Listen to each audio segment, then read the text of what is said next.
राम राम, जय जवाहर। आज मैं लाई हूँ आपके लिए एक नया कहानी जिसका नाम है भालू भाई क्यों पूंछ गंवाई।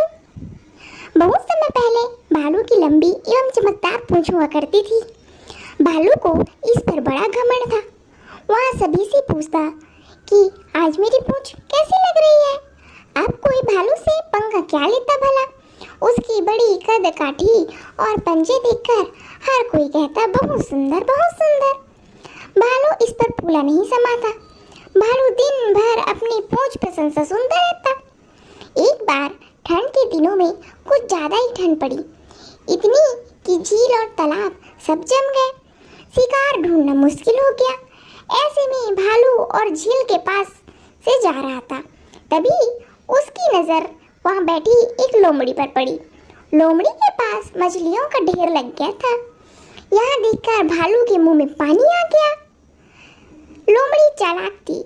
उसने भांप लिया कि भालू को भूख लगी है और मछलियों को देखकर उसकी नजर खराब हो गई है। भालू ने कहा, लोमड़ी बहन कैसी हो? तुमने यहाँ सारी मछलियाँ कहाँ से पाई? तुम्हारे पास मछली पकड़ने का कांटा तो है ही नहीं, फिर तुमने यहाँ मछली कैसे पकड़ी? लोमड़ी चालाकी से बोली, मैंने अपनी पूंछ की मदद से यहाँ सारी मछली पकड़ी है। तुम अपने पंजों से इस बर्फ के तालाब में एक गड्ढा बनाओ और अपनी पूंछ की मदद से तुम भी खूब सारी मछली पकड़ो। भालू को लोमड़ी की बात में दम दिखाई दिया। उसने तुरंत अपने तेज पंजों से एक गड्ढा बना दिया। अब क्या करूं?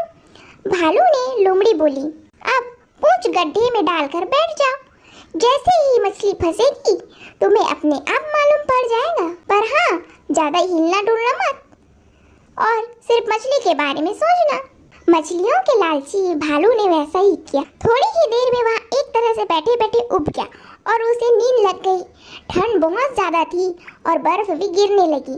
लोमड़ी धीरे से अपने घर चली गई।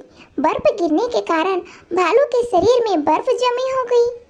काफी देर के बाद जब भालू हड़बड़ाकर उठा, उसने अपनी स्थिति का आभास हुआ। उसने अपनी पूंछ को एक झटके से गड्ढे से बाहर निकाला। पूंछ तो बर्फ में जमी हुई थी। जैसे ही भालू ने झटका मारकर पूंछ को खींचा, वैसे ही उसकी पूंछ उसके शरीर से उखड़ कर बर्फ में ही रह गई। भालू ने लोमड़ी को बहुत बुरा भला कहा, लेकिन अब क्या हो सकता था। अब तो भालू अपनी प्यारी और सुंदर पूंछ गंवा चुका था और ऐसा भालू के बेवकूफी और घमंड की वजह से हुआ था। इसलिए कहते हैं, सुंदरता पर ज्यादा मत इतराओ और अकल से काम लो। कहानी पसंद आए तो वीडियो को लाइक, चैनल को सब्सक्राइब और प्यारा प्यारा कमेंट कर दीजिए।